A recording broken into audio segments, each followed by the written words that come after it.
Chapter 41. The Vengeance. There was much discussion in the Muriel too. I really don't know about this. Marsha might not even be on the Vengeance. I bet she is, though. We've got to find her. I'm sure I could rescue her. Look, just because you've been in the army doesn't mean you can go storming ships and rescuing people. It means you can try. He's right, Nico.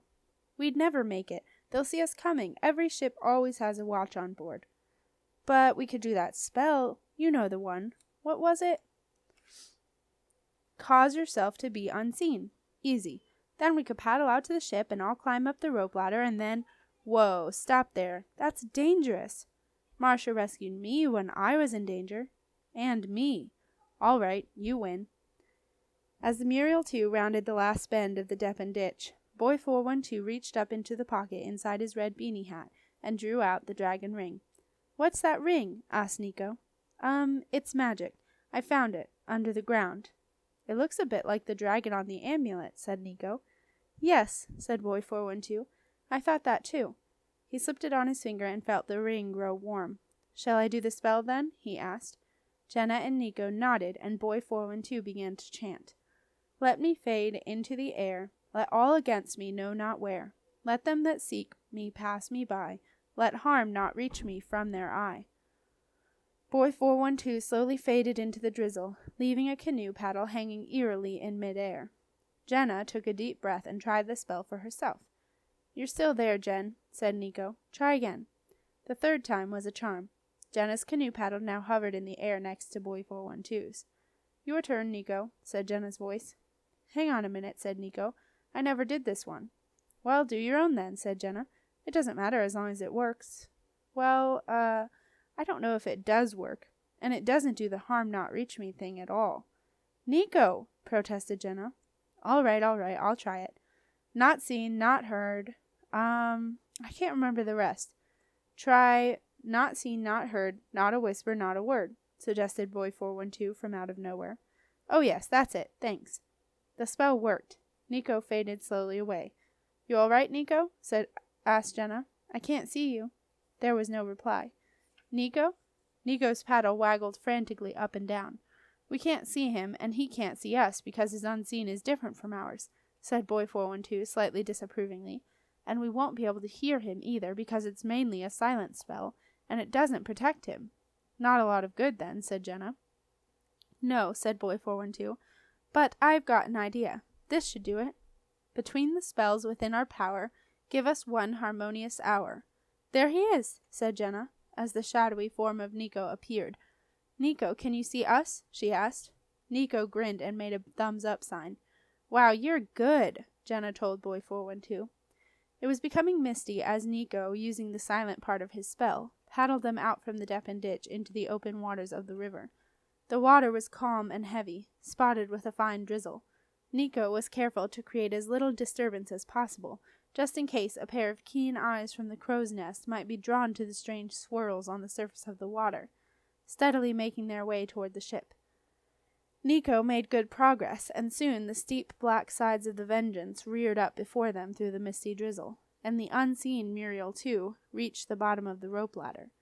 They decided that Nico would stay with the canoe while Jenna and Boy 412 tried to find out if Marsha was being held on the ship and, if possible, set her free. If they needed any help, Nico would be ready. Jenna hoped they wouldn't. She knew that Nico's spell would not protect him if he got into any trouble. Nico held the canoe steady while first Jenna and then Boy 412 climbed uncertainly onto the ladder and started the long, precarious climb to the Vengeance. Nico watched them with an uneasy feeling. He knew that unseens can leave shadows and strange disturbances in the air, and a necromancer like DomDaniel would have no trouble spotting them. But all Nico could do was silently wish them luck. He had decided that if they did not come back by the time the tide had risen halfway up the Deppen ditch, he would go in search of them, whether his spell protected him or not. To pass the time, Nico climbed into the hunter's canoe. He may as well make the most of his weight, he thought, and sit in a decent boat, even if it was a bit slimy and smelly, but he'd smelled worse in some of the fishing boats he used to help out on. It was a long climb up the rope ladder and not an easy one.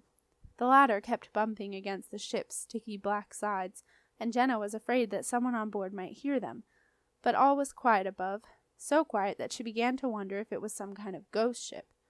As they reached the top, Boy 412 made the mistake of looking down. He felt sick. His head swam with the giddy sensation of height, and he very nearly lost his grip on the rope ladder as his hands became suddenly clammy. The water was dizzyingly far away. The hunter's canoe looked tiny, and for a moment he thought he saw someone sitting in it. Boy 412 shook his head. "Don't look down," he told himself sternly. "Don't look down." Jenna had no fear of heights. She easily clambered up onto the Vengeance and hauled Boy 412 over the gap between ladder and deck. Boy 412 kept his eyes firmly fixed on Jenna's boots as he wriggled onto the deck and shakily stood up. Jenna and Boy 412 looked around them. The Vengeance was an eerie place.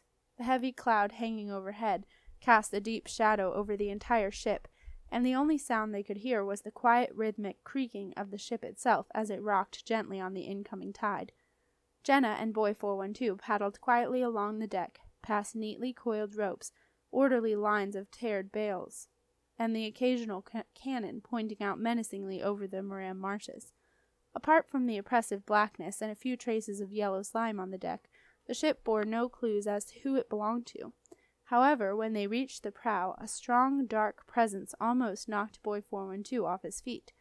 Jenna carried on, unaware of anything, and Boy 412 followed her, not wanting to leave her alone. The Darkanese came from an imposing throne, set up by the foremast looking out to sea. It was a massive piece of furniture, strangely out of place on the deck of a ship.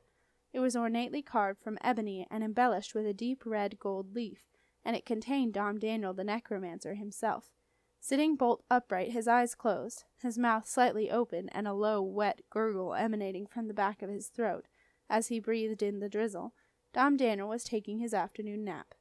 Underneath the throne, like a faithful dog, lay sleeping thing in a pool of yellow slime. Suddenly, Boy 412 clutched Jenna's arm so hard that she nearly cried out. He pointed to DomDaniel's waist. Jenna glanced down and then looked at Boy 412 in despair. So it was true. She had hardly been able to believe what Arthur had told them, but here, in front of her eyes, was the truth. Around DomDaniel's waist, almost hidden in his dark robes, was the extraordinary wizard's belt. Marsha's extraordinary wizard belt. Jenna and Boy 412 stared at DomDaniel with a mixture of disgust and fascination. The necromancer's fingers gripped the ebony arms of the throne. His thick yellow fingernails curved around the ends and clipped onto the wood like a set of claws. His face still had the telltale gray pallor it had acquired during his years spent underground, before he had moved out into his lair in the Badlands. It was an unremarkable face in many ways. Maybe the eyes were a little too deep set, and the mouth a little too cruel for it to be wholly pleasant, but it was the dark that lay beneath that made Jenna and Boy 412 shudder as they gazed at it. On his head, DomDaniel wore a cylindrical black hat shaped like a short stovepipe, which for some reason he did not understand, was always a little too big for him, regardless of how often he had a new one made to fit. This bothered DomDaniel more than he liked to admit, and he had become convinced that since his return to the Wizard Tower, his head had started to shrink. While the necromancer slept, the hat had slipped down and was now resting on the top of his whitish ears. The black hat was an old-fashioned wizard hat, which no wizard had worn or had wanted to wear since it had been associated with the Great Wizard Inquisition many hundreds of years ago.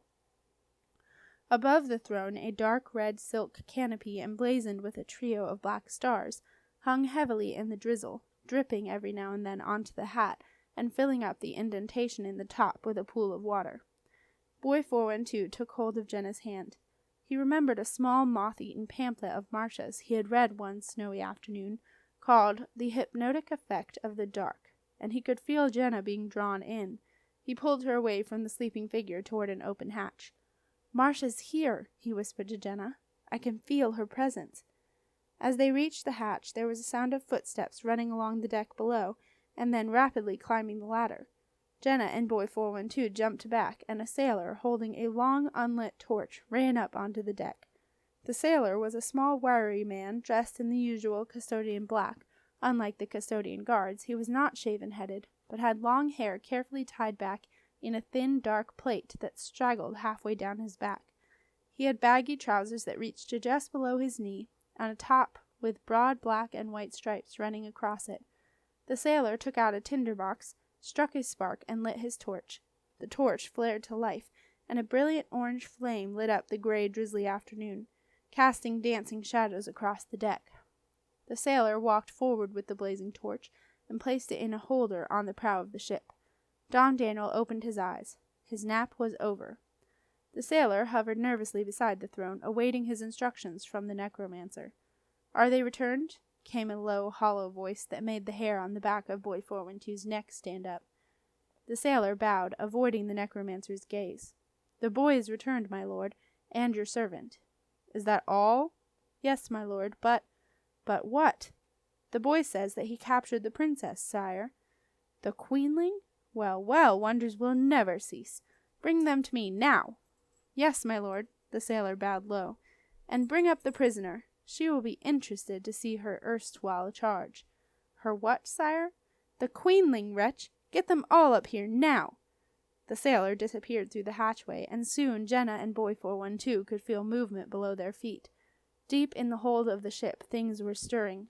Sailors were tumbling from their hammocks, putting down their carvings, knottings, or unfinished ships in bottles, and turning out onto the lower deck to do DomDaniel's bidding. DomDaniel eased off his throne, a little stiff from his doze in the chill drizzle, and blinked as a tunnel of water from the top of his hat landed in his eyes. Irritated, he kicked the sleeping Magyk awake. The thing oozed itself out from under the throne and followed DomDaniel along the deck, where the necromancer stood, arms folded, a look of anticipation along his face, waiting for those he had summoned.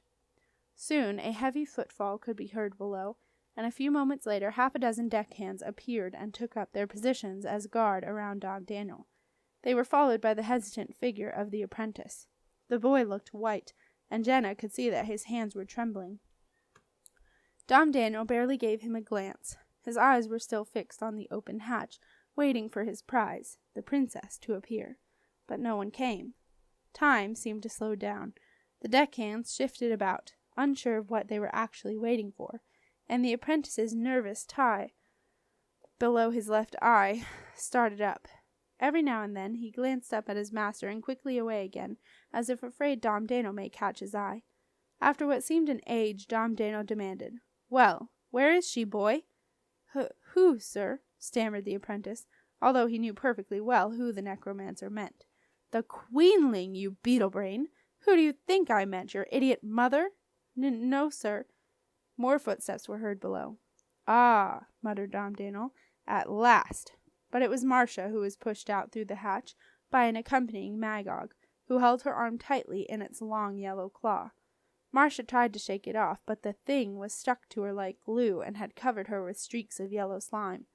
Marsha looked down at it in disgust, and she kept exactly the same expression on her face as she turned to meet DomDaniel's triumphant gaze. Even after a month locked away in the dark and with her magical powers drained from her, Marsha cut an impressive figure. Her dark hair, wild and unkempt, had an angry look to it. Her salt-stained robes had a simple dignity, and her purple python shoes were, as ever, spotless. Jenna could tell that she had unsettled DomDaniel. "Ah, Miss Overstrand, so kind of you to drop by," he murmured. Marsha did not reply. "Well, Miss Overstrand, this is the reason I've been keeping you. I wanted you to see this little finale. We have an interesting little bit of news for you, do we not, Septimus?" The apprentice nodded uncertainly. "My trusted apprentice has been visiting some friends of yours, Miss Overstrand, in a sweet little cottage over thereabouts." DomDaniel jabbed his thumb, on which sat an evil-looking ring with 2 green faces, toward the Moran marshes. Something in Marsha's expression changed. "Ah, I see you know who I mean, Miss Overstrand. I rather thought you might. Now, my apprentice here has reported a successful mission." The apprentice tried to say something, but was waved quiet by his master. "Even I have not heard the full details. I am sure you would want to be the first to hear the good news. So now Septimus is going to tell us all, aren't you, boy?" The apprentice stood up reluctantly. He looked very nervous. In a reedy voice, he started to speak hesitantly. "Speak up, boy. No good if we can't hear a word you're saying, now is it?" DomDaniel told him. I have found the princess, the queenling." There was an air of restlessness among the audience. Jenna got the impression that this news was not entirely welcome to the assembled deckhands, and she remembered Aunt Zelda telling her that DomDaniel would never win over the seafaring people. "Go on, boy," prompted DomDaniel impatiently.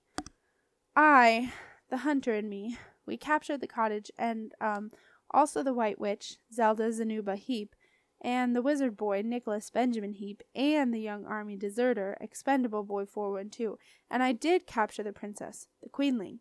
The apprentice paused. A look of panic had appeared in his eyes. What was he going to say? How was he going to explain away the lack of the princess and the disappearance of the hunter? "You did capture the queenling?" asked DomDaniel suspiciously. "Yes, sir, I did, but—" "But what?"